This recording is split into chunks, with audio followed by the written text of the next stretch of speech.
I just want to say I'm very happy that it's all over. Been a long time waiting for this. Really happened with the prosecution team. They've really done a great job. This man, or rather this shadow, haunted quiet Aurora, Colorado. Behind modest homes and neat lawns, a dark secret festered for over 30 years. Imagine a peaceful suburb hiding unspeakable brutality, a ruthless predator who struck with shocking savagery. He didn't just break in, he invaded homes like a ghost in the night. Slipping through an open garage, he would catch his victims off guard and unleash a storm of violence. Using a hammer as his weapon of choice, he struck with savage precision, each blow fracturing skulls, shattering lives. His attacks were not random. They were methodical, calculated cruelty that tore apart families and left a community reeling. Tonight, we step into the heart of the Bennett tragedy, a nightmarish chapter where a promising family was brutally torn apart. As we dig deep into this case, we'll uncover the relentless methods of a killer whose twisted brutality tested the very limits of forensic science and investigative resolve. Get ready to hear every harrowing detail, as each uncovered clue deepens the horror. Even though justice was painfully delayed, its arrival still offers a glimmer of hope for those who lost everything.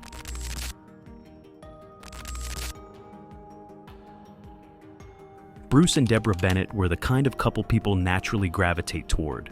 Bruce, born in Denver on April 22, 1956, came from a close-knit family. He spent his childhood around his two brothers, Richard and Daniel, forging bonds that would last a lifetime. Deborah's upbringing, by contrast, was marked by hardship. Losing her mother young forced her to shoulder adult responsibilities far too soon. Yet, her caring spirit remained unbroken, shaping her into a supportive and loving partner. When Bruce and Deborah met, friends say it was an instant connection. They married and began their life journey with an eagerness that promised only good things to come. Bruce joined the Navy, serving as a sonar analyst in Pearl Harbor, an opportunity that provided both financial stability and a sense of honor.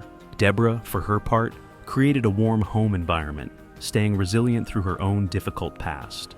By the early 1980s, they'd built a comfortable life in Aurora, Colorado, complete with two daughters, Melissa and Vanessa. For Bruce's mother, Constance Connie Bennett, seeing her son flourish in a new home was a source of endless pride. January 15, 1984, should have been a day of laughter. Melissa was about to turn 8, and the Bennetts held a small family gathering to mark the occasion. They were a picture of delight, Deborah planning the festivities, Bruce wrapping up final details, and family members popping in to share in the happiness. The house buzzed with anticipation of the girls' big day, and the smell of birthday cake filled the air. As the celebration wound down, an uncle noticed the garage door was still open. He reminded Bruce to close it, an innocent, everyday detail that, in hindsight, marked a grim turning point. The following morning, Connie Bennett received a disturbing call that no one in the family had shown up for work, and no one was answering their phones at the house. Garage door still open. When she stepped inside, horror replaced every ounce of hope she carried. Bruce was found in a pool of blood at the foot of the stairs. Farther into the home, Deborah's body lay in the master bedroom. Both had been savagely beaten, their skulls shattered in a manner so vicious it seemed incomprehensible. Even more heart-wrenching was the discovery of young Melissa, who had not only been... As Vanessa fought for her life in the hospital, police launched a frantic investigation. They soon learned that the Bennett tragedy was not an isolated incident. In the days leading up to the murder, a series of hammer attacks had shaken nearby neighborhoods. On January 4th, just over a week before the Bennetts were assaulted, James and Kimberly were struck in their own Aurora home. An intruder entered through an open garage door, delivering blow after blow. Miraculously, both survived, but their injuries testified to a terrifying level of violence. Then came Patricia Smith's murder in Lakewood on January 10th, less than a week before the Bennett massacre. Patricia, known for her elegance and skill as an interior decorator, was found beaten to death under shockingly similar circumstances. Her purse was ransacked, a child's blanket covered her body, and the killer used a hammer to take her life. That same day, in another location, a flight attendant named Donna faced a near-fatal attack in her own garage, also hammered and left for dead. These strikes all shared a disturbing pattern: an unlocked or open garage, a hammer or similar blunt object, and an overriding sense of rage. I say I had the mentality of a 2-year-old. Everything was new to me. Once again, I didn't know a knife and fork. I couldn't even tell you that I can't open my mouth and how hard it is to eat. Finding this story captivating, make sure to hit that like button and subscribe to our channel for more gripping true crime content. Your support means a lot. Thank you. In 1984, forensic science was nowhere near as robust as it is today. Investigators gathered what they could: hair samples, footprints, bits of carpet, the victim's clothing. Yet, piecing those clues together felt like chasing a ghost. Gloved hands left no fingerprints, and the killer's brazen randomness defied simple logic. Detectives in Aurora and Lakewood formed a united front, comparing details and suspect lists. Suspecting the same individual had unleashed a string of terror on unsuspecting families. Desperate to find anything concrete, authorities turned to the FBI for criminal profiling. The resulting sketch portrayed a cunning but impulsive predator, most likely in his early 20s, haunting construction sites and new housing developments in search of easy entry. The hammer stood out as a chilling signature, leaving victims with catastrophic injuries. Yet, even with a profile, fresh footprints, and a few stray fibers, the trail soon went cold. And without modern DNA analysis, the investigators faced dwindling leads. Most horrifying of all, the community's fear persisted. The man who savagely killed the Bennetts could still be roaming their streets.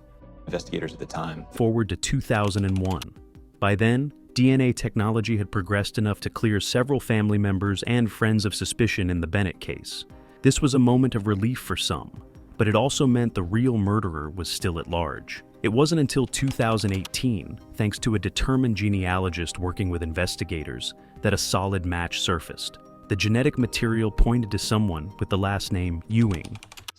She goes, "I'll be back to you in a few days." It was less than a week, and she called back and told me. She gave me the last name of Ewing. That name had never appeared on any of the reports that I could find. Investigators found multiple Ewings in the Colorado area, but none immediately fit the puzzle. Months of painstaking research led them to a man in a Nevada prison named Alex Christopher Ewing. Born in 1960, he had a long rap sheet stretching back to his teens. Records revealed that he'd drifted from California to Arizona, then to Denver, exactly where the series of brutal attacks had occurred in early 1984. Evidence suggested that after the Bennett murders, he fled to Kingman, Arizona, where he promptly attacked yet another victim with a rock. Eventually, he was captured in Utah and sentenced for attempted murder and robbery. But in a shocking twist, he escaped during a prison transport stop in 1984, only to assault a couple in their home with an axe handle days later. When police interviewed Alex Ewing in 2018, he spoke openly about his chaotic childhood and stints in juvenile detention. He also admitted he had done construction work around Aurora and Lakewood, inadvertently placing himself near the scenes of these horrific crimes. A subsequent cheek swab definitively matched Ewing's DNA to the forensic evidence left behind in the Bennett and Smith murders. The genealogical search had finally unmasked the elusive phantom who had terrorized Colorado families decades earlier. First-degree murder of the Bennett family, Bruce, Deborah, and Melissa Bennett. If you're still with us, make sure to like and subscribe to keep up with more shocking true crime stories. Your support helps us bring these stories to light. Don't miss out on what's next. In 2020, after a grueling legal battle over extradition from Nevada, Alex Ewing was finally handed over to Colorado authorities to face justice for the Bennett family murders. His trial began in July 2021, and prosecutors laid out a harrowing case, complete with DNA evidence, comparative analysis of the brutality, and emotional testimonies from the victims' relatives. They argued that Ewing's savage method of working connected him to each crime, from the hammer blows to the rummage purses and the entry through open garages. After several hours of deliberation, the jury initially reported a deadlock, raising fears of a mistrial. Yet, with further instruction from the judge, they reconvened and returned a unanimous verdict. Alex Ewing was found guilty on multiple counts, including first-degree murder. A man already serving 3 life sentences received another one today. A Jefferson County jury convicted Alex Ewing last week of sexually assaulting and murdering Patricia Smith in 1984. Ewing's motivation for committing this crime was absolute bloodlust for violence. When I heard count number 1 come back as guilty, I knew the next counts would be guilty as well. In the sentencing phase, Connie Bennett, who discovered her son's lifeless body, gave a heartbreaking statement. I just want to say I'm very happy that it's all over. Been a long time waiting for this. Really happened with the prosecution team. They've really done a great job. The judge, clearly shaken by the brutality, imposed 3 consecutive life sentences without the possibility of parole. That wasn't the end, however. In late 2021, Ewing faced another trial, this time for Patricia Smith's murder. Despite repeated delays and mental competency evaluations, he was again found guilty and received another life sentence. For the families of the victims, justice had finally arrived, although decades too late. Perhaps the most extraordinary chapter in this story belongs to Vanessa Bennett, the sole survivor of the hammer attack on her family. She was only 3 years old at the time, too young to remember all the details, yet she still bore the emotional and physical scars into adulthood. Years of surgeries, counseling, and personal struggles followed. Depression, addiction, and the weight of her family's tragedy cast a long shadow over her life. But with remarkable determination, Vanessa decided she would no longer remain a victim. Though the capture of her attacker brought a measure of closure, she admitted that no sentence could truly heal the wounds inflicted that night. The pain of losing her parents and sister would never fully disappear. Still, she found a sense of purpose in sharing her journey, reminding people that resilience is possible, even in the face of unimaginable horror. For a community once paralyzed by fear, the resolution of these cases stands as a testament to unrelenting police work and the miracles of modern forensics. And as the final note in this tragic symphony, the families can at least hold on to the fact that justice, though painfully overdue, did prevail. In the end, the name Bennett became more than just a reference to a grisly crime. It's also a symbol of hope, love, and an unwavering fight for answers that spanned more than 3 decades. You know, what did they do wrong? They didn't do anything. You know, they were young. They were in their mid-20s. Are you hopeful about the future? I am. I have big things planned, and I know it sounds like it's a little late because I'm 38 years old, but it's never too late. Thank you for joining us in uncovering the chilling details of this case. If this story has left you disturbed or reflective, please share your thoughts and reflections. Remember to like, subscribe, and stay with us as we continue to explore the stories that reveal the darkest sides of human behavior. Together, we keep these lessons alive, ensuring the voices of victims are never forgotten. Thanks for watching. Please subscribe or follow.